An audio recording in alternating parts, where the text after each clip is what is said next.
Right now, somewhere in your city, two men just woke up to the same problem.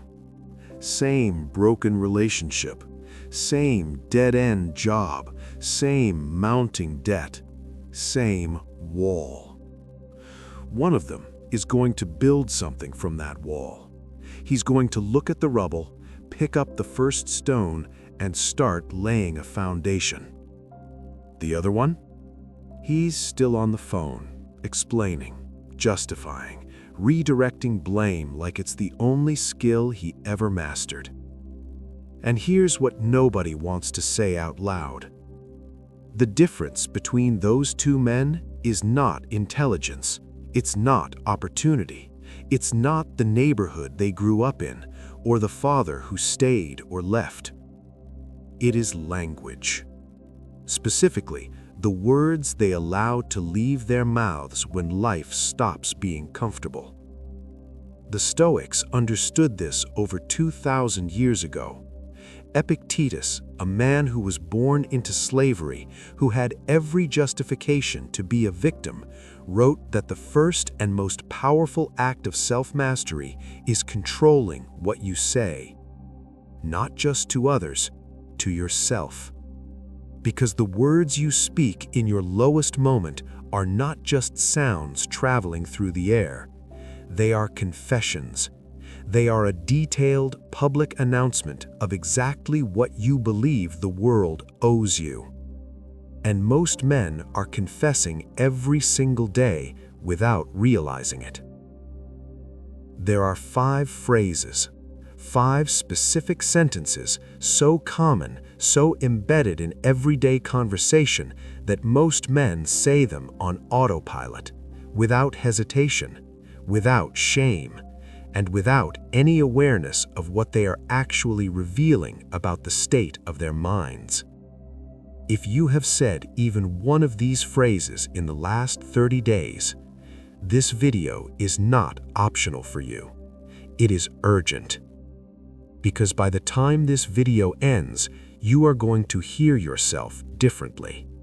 You are going to replay conversations from last week, last month, and you are going to understand, maybe for the first time, exactly what you have been broadcasting to the people around you.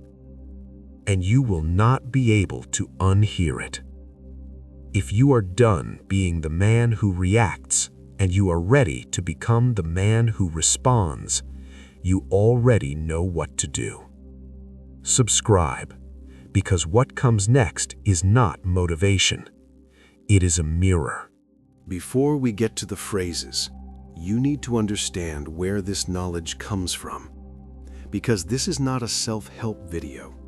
This is not a motivational highlight reel built to make you feel good for some minutes and then forget everything by tomorrow morning. What you are about to hear was forged in conditions most modern men cannot fathom. Marcus Aurelius, the most powerful man on earth, wrote his philosophy not in a palace, not during peacetime, not between rounds of applause. He wrote it in a military tent, on the front lines of a war he did not choose, surrounded by death, disease, and betrayal. He wrote it to himself, as a reminder, because even an emperor, perhaps especially an emperor, had to fight every single day to keep his mind from collapsing under the weight of what the world demanded of him. Epictetus wrote from chains. Seneca wrote from exile. These were not men theorizing about hardship from a position of comfort. These were men inside the fire, and they chose, deliberately, to study the fire rather than curse it. That is Stoicism. Not a philosophy for classrooms, not a philosophy for men who have already figured it out, a survival manual written in blood and discipline for the exact moments you are living through right now. And here is the central truth it teaches, the one that separates every strong man from every weak one in every era, in every culture, on every continent. There are 2 types of men who walk through fire. The first is consumed by it. He screams. He points at the flames and demands someone explain why they exist. He calls people who should have warned him. He documents the burn for anyone willing to look. And while he is busy doing all of that, the fire keeps burning, and he stays inside it longer than he ever needed to. The second man steps through. He does not pretend the fire doesn't hurt. He does not perform stoicism like a mask. He is singed, he may be scarred, but he keeps moving because he grasped something the first man never did. He cannot control the fire. He can only control what he does while it burns. That single distinction, that razor-thin line between reacting and responding, is the entire game. Everything else is just detail. Now, understand the world you are living in right now, because context matters. We are inside a civilization that has been quietly, systematically engineered to produce the first type of man. Infinite scroll, instant delivery, outrage packaged as entertainment and sold to you every hour on the hour. A culture that has made victimhood not just acceptable, but aspirational. A media ecosystem that profits every single time you feel powerless, because powerless men keep watching, keep clicking, keep consuming, and never once stop to ask who benefits from their paralysis. The ancient Romans would have recognized this trap immediately. Not because their world was easier, it was not. Plague, war, political collapse, economic ruin. The Stoics did not survive soft circumstances. They survived catastrophic ones. And they built law, infrastructure, literature, and philosophy that outlasted their empire by 2,000 years. The antidote they would prescribe today is the same one they prescribed then. Examine your mind, govern your tongue, take full ownership of the only territory you were ever truly given, your own response to what happens to you. But here is what makes this difficult. The enemy is not out there. It is not society, though society has failed many men. It is not circumstance, though circumstance can be brutal. It is not other people, though other people can be obstacles, betrayers, and architects of genuine injustice. The enemy, the real one, the one doing the most damage, the one you have never once been asked to confront directly, is the unexamined phrase.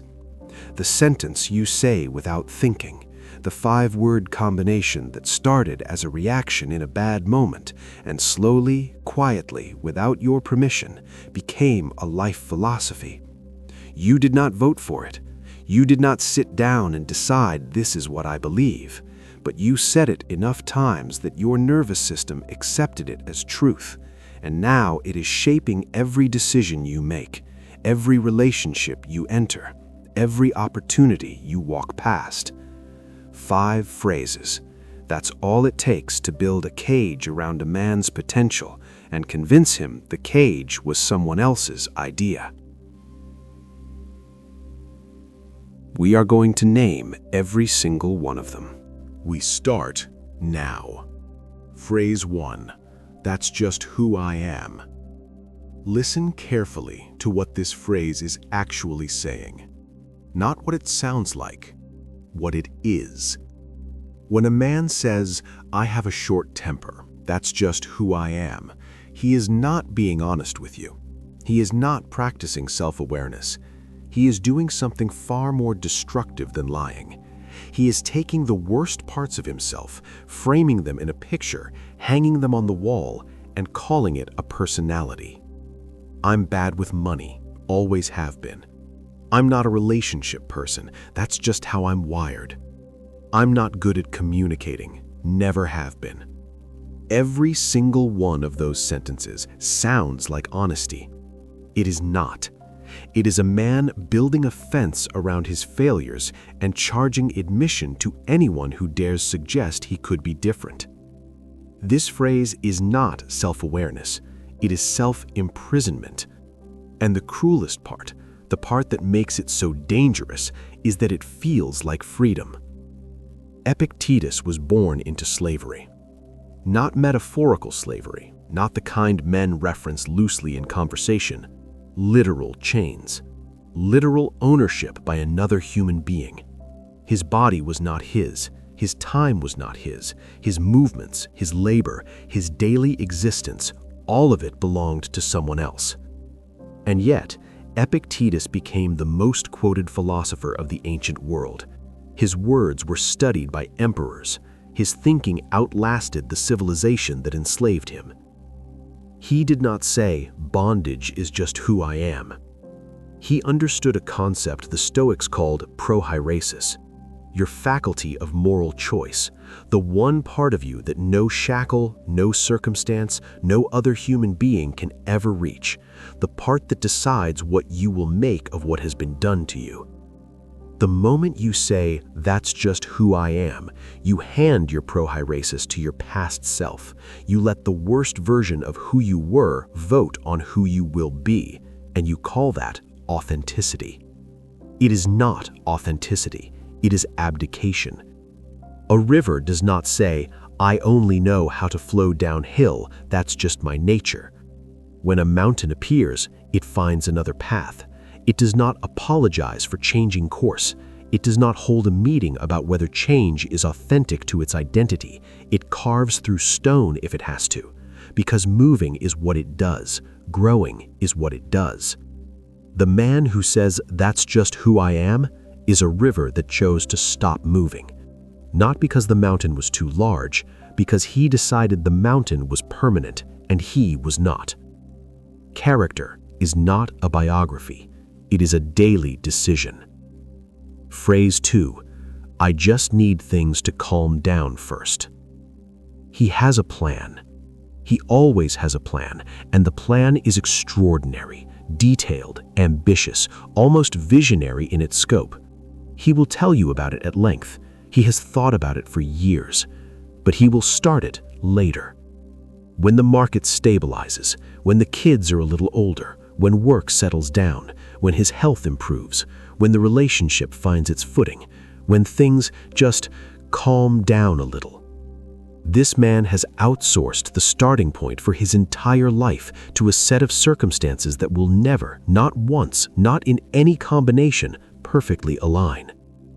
And somewhere deep beneath the waiting, he knows it. Marcus Aurelius did not rule in peacetime. His reign was defined by the Antonine Plague, one of the deadliest pandemics in Roman history, killing 5 million people. He fought the Marco-Mannic Wars on multiple fronts simultaneously. He survived the betrayal of men he trusted. He buried his children. He managed an empire on the edge of collapse for nearly 2 decades. And every single morning, before the dispatches, before the councils, before the war reports arrived, he sat down and wrote. He wrote meditations. He wrote philosophy. He wrote about how to be a better man, a clearer thinker, a more virtuous ruler. He never waited for calm. He wrote in his meditations that a man who postpones the good life until his circumstances improve has made a fundamental error.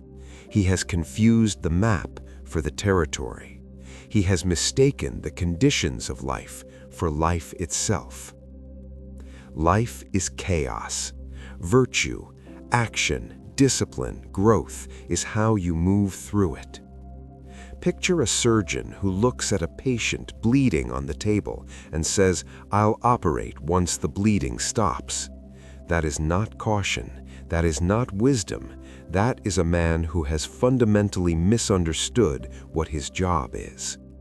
The chaos is the condition. The action is the response. They were never meant to be sequential. They were always meant to be simultaneous.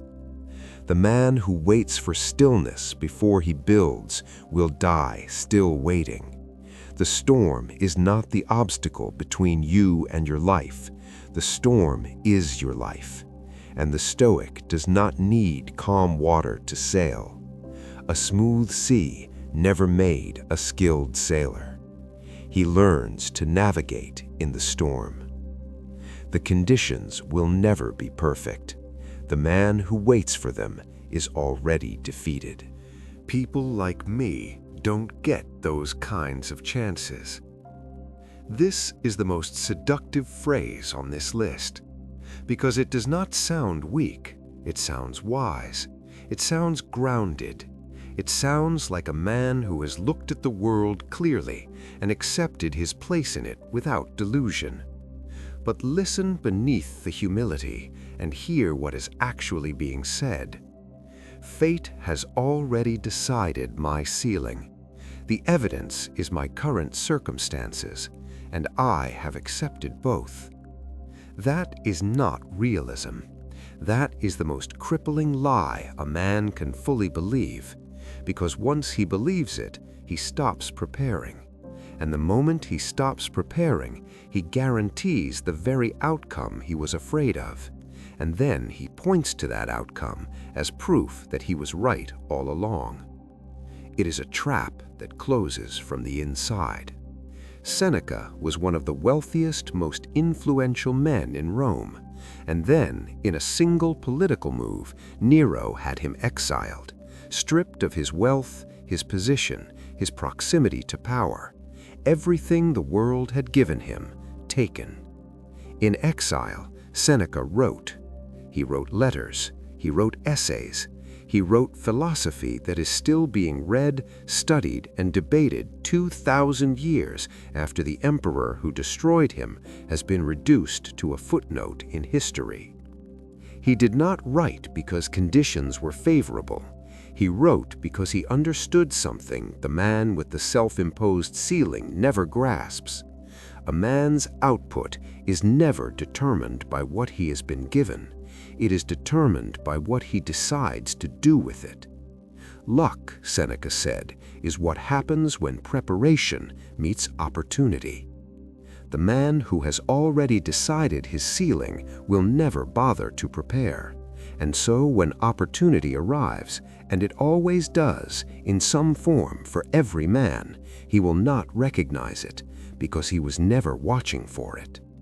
An acorn does not look up at an oak tree and say, "People like me don't become that." It does not look at the soil and negotiate. It does not wait for a better forest, a more favorable climate, a different set of circumstances. It simply uses everything available to it, sunlight, soil, rain, even drought, to grow toward what it already contains within it. The oak was always there. It required only the decision to become it. The ceiling you believe in is the only ceiling that is real. Phrase 4. I shouldn't have to explain myself. This one hides behind dignity. It sounds strong. It sounds like boundaries. It sounds like a man who knows his own worth and refuses to perform for anyone. It is none of those things. What it actually is a man too proud to be understood. A man who has mistaken silence for strength and explanation for surrender. Who has built walls around himself and decided to call them standards. He is not protecting his peace. He is protecting his ego from the discomfort of being questioned, from the vulnerability of being seen clearly and possibly found wrong, from the terrifying possibility that if he opened his mouth and explained himself, someone might push back, and he would have to grow.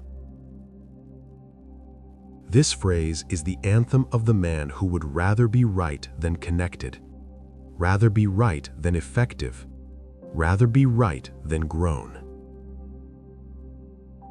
The Stoics were not silent monks. Marcus Aurelius governed millions of people across one of the most complex administrative systems in human history. He communicated, he deliberated, he explained. Seneca wrote 124 letters, detailed, vulnerable, intellectually rigorous, to a single friend, exploring questions he had not yet answered in himself. Epictetus stood in front of classrooms and dismantled the assumptions of men who came in certain and left questioning everything. The Stoics understood that clarity of communication is not a weakness. It is an act of virtue. To explain yourself is to take responsibility for being understood. To refuse explanation is to place your pride above your purpose. And that is not philosophy. That is vanity with a philosophical costume. Ego, the Stoics warned, is the quiet enemy of excellence. Not the loud ego, the one you can see and correct. The quiet one. The one that tells you silence is dignity when silence is actually just fear of being wrong. A general who refuses to explain his strategy to his officers does not protect military intelligence. He guarantees defeat.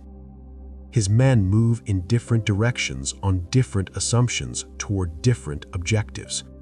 And the enemy does not have to be brilliant to win. He only has to wait. The man who refuses to explain himself is commanding an army in silence and wondering why no one is moving with him. Pride that cannot be questioned is not dignity. It is armor over an open wound. It is what it is. This one is the most dangerous of all, because it sounds like wisdom. And sometimes it is. In the mouth of a man who has genuinely accepted a reality he cannot change, and immediately turned his energy toward what he can, it is what it is Stoic philosophy in 5 words. It is clarity. It is maturity. It is the refusal to waste energy resenting what cannot be undone. But that is not how most men say it. Most men say it like a door closing. It is what it is, and they put down the tools. They stop steering. They disengage from their own life and call the disengagement peace. They wrap surrender in the language of acceptance and present it to the world as evidence of their emotional sophistication. It is not sophistication. It is the most elegant form of giving up a man can perform. The Stoics had a concept for genuine acceptance, amor fati, love of fate. Marcus Aurelius embraced it. Nietzsche later called it the formula for greatness. But amor fati does not mean loving passivity. It does not mean sitting still while the world burns around you and calling the stillness peace. It means loving the truth of your situation clearly enough, honestly enough, to engage with it fully. To look at what is real, accept it without resentment, and immediately, without hesitation, ask the only question that matters. What can I do now? That is the line. That is the exact point where the Stoic and the defeatist part ways.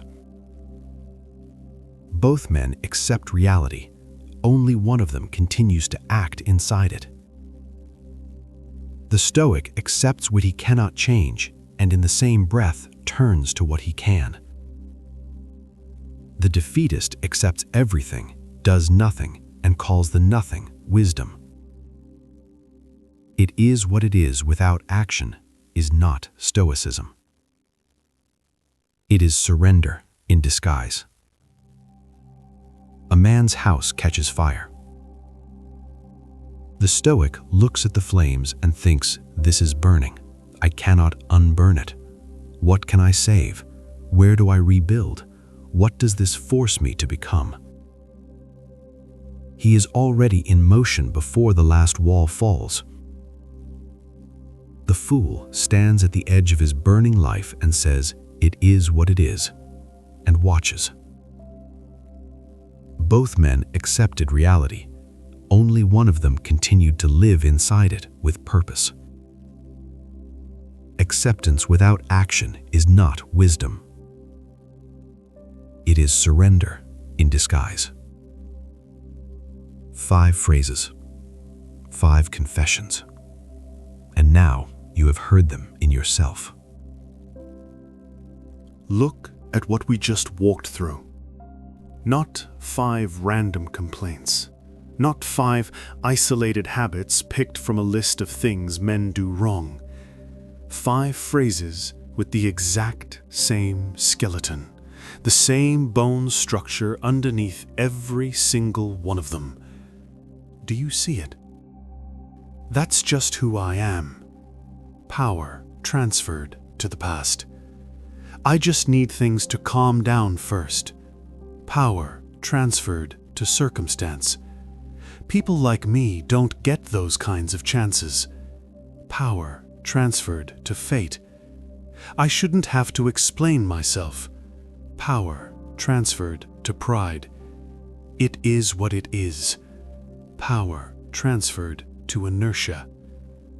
Every phrase, every single one, the same mechanism, the same invisible transaction occurring beneath the surface of the words, where the man reaches into his own chest, removes his agency, and hands it to something outside himself, to his history, to his environment, to other people's opinions, to the weight of a world he has decided is too heavy to lift. That is the architecture. That is the design flaw running through all 5. Not weakness of character, weakness of philosophy.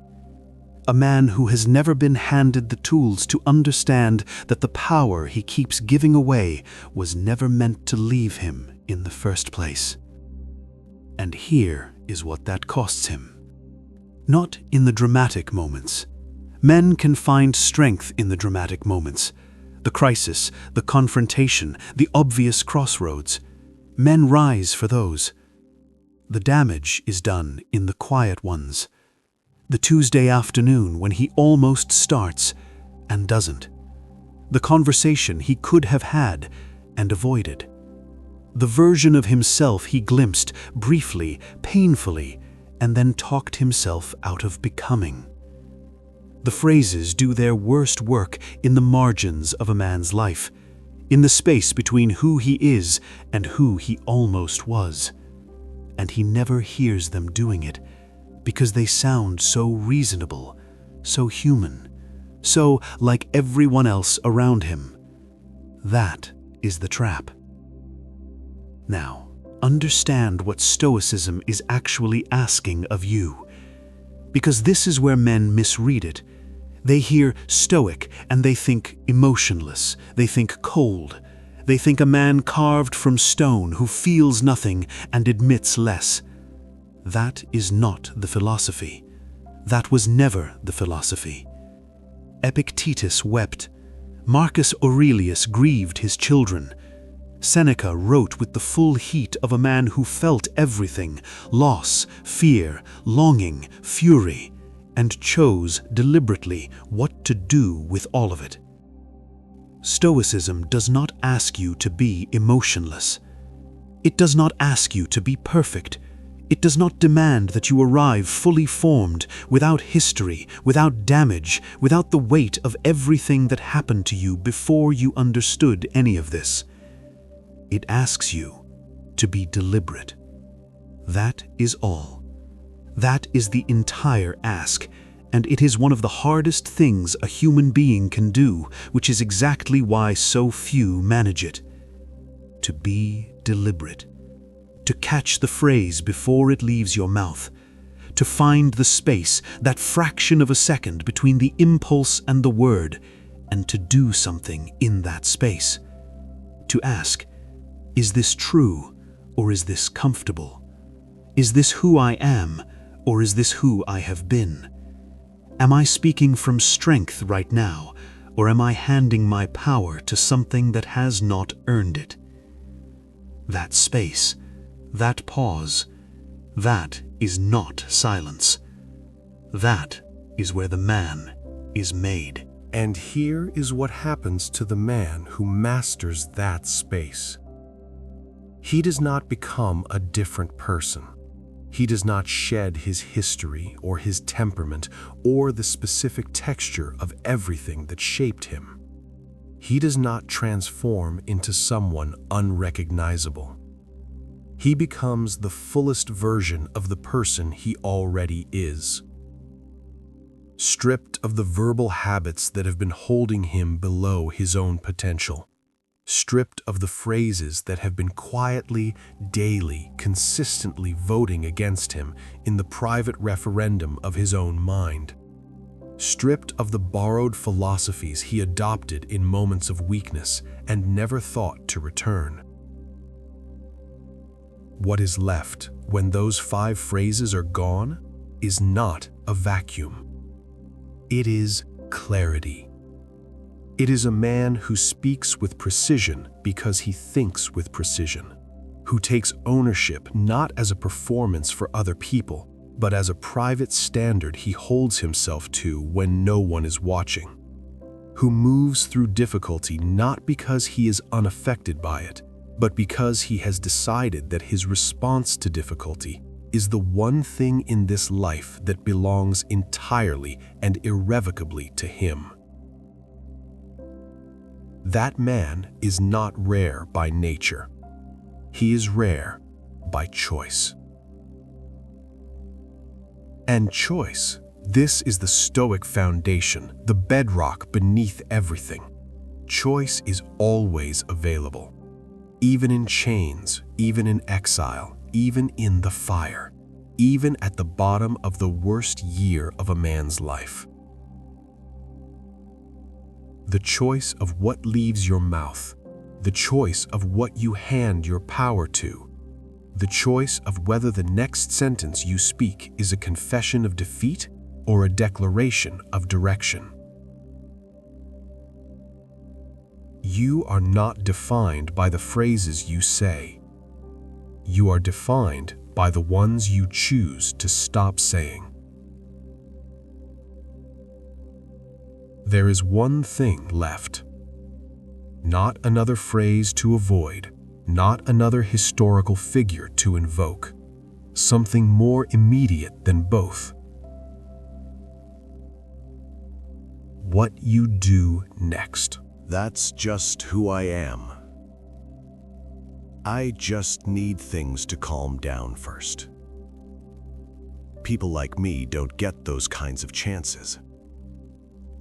I shouldn't have to explain myself.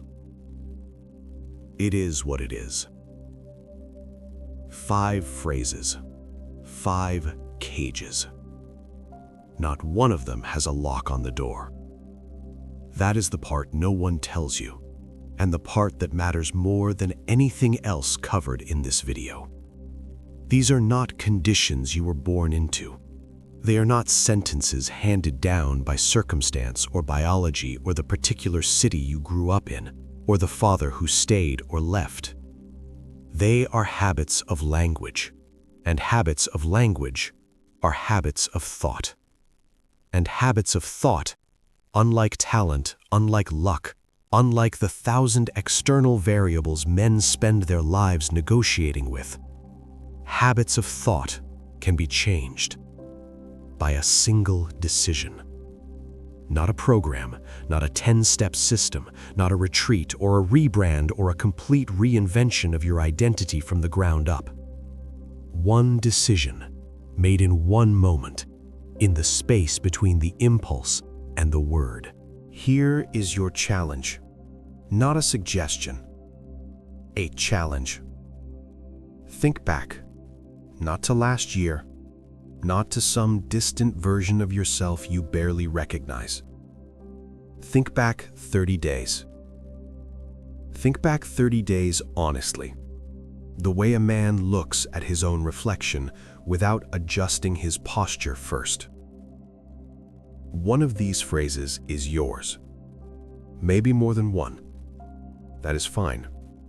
That is honest. And honesty is where this work begins. But start with one. The one that landed hardest in this video. The one that created that specific discomfort. Not the discomfort of being insulted, but the discomfort of being seen. That one. Go to the comments. Write it down. Not to confess, not to perform vulnerability for strangers on the internet, but to claim it, to put it outside of yourself, in text, in public, in the permanent record of your own intentionality. Because the moment you name the trap, you have already taken one step outside of it. That is not a small thing. That is how this starts. Not with a dramatic overhaul, with a name, with a man looking directly at the specific language that has been quietly working against him and saying, clearly, without drama, I see you, and I am done. Which phrase hit you hardest? And why? Tell me in the comments. Because here is what I know from asking that question. The answer will tell you more about yourself than this entire video did. The phrase that stings the most is not random. It is the one closest to the wound. It is the one you have said most recently, most privately, most convincingly, to yourself more than anyone else. The one that almost sounds true. That is the one worth examining. That is where the real work begins. And if this video reflected something you have been looking for, not entertainment, not motivation that evaporates by morning, but a framework, a way of thinking about yourself and your language and your life that actually holds up under pressure, then you already know this channel belongs in your feed. Subscribe. Not because the algorithm asks it of you, not to collect content. Subscribe because this is a school of thought, and the man you are becoming deserves to keep learning. The next video goes deeper. It always does. The man you are becoming is already making different choices. This was one of them.